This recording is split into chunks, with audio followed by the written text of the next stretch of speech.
কথায় আসি। বলো। বাড়ির সবাই হইহুল্লো করে ভোর রাতে ক্লান্ত হয়ে যাবে।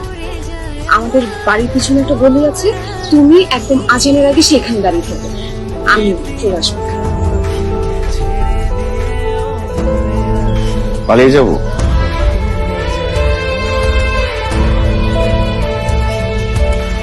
পালিয়ে যাওয়া ছাড়া তো আর কোনো উপায় নেই। তোমাকে আমাকে তো কেউ নশা সাজিয়ে দেবে না। পাখি, আমারও তো ইচ্ছে করে তোমাকে নিয়ে অনেক দূরে কোথাও চলে যেতে, জনম জনম সেখানে থাকতে। তো চলো আমরা দূরে কোথাও চলে যাব, কয়দিন পরে সবকিছু যখন ঠিক হয়ে যাবে তখন ফিরে আসবো। সবকিছু ঠিক হয় না পাখি।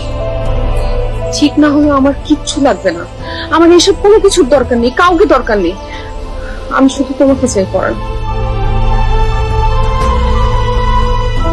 এতদিন পর তোমাকে আমি পেয়েছি, তোমাকে আমি হারাতে চাই না।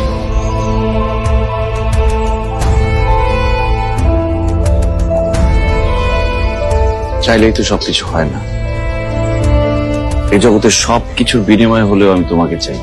তুমি ছাড়া আমার তো কেউ নেই। কিন্তু কোনো কিন্তু না আছে, এর পরেও কিন্তু থেকে যায়। আমি তোমার বাবার বুক থেকে পরম যত্নে তোমাকে নিতে চেয়েছি, তার বুকে পা দিয়ে নয়। মানে? পাখি, আমার পা এক অদৃশ্য শিকলে বাঁধা।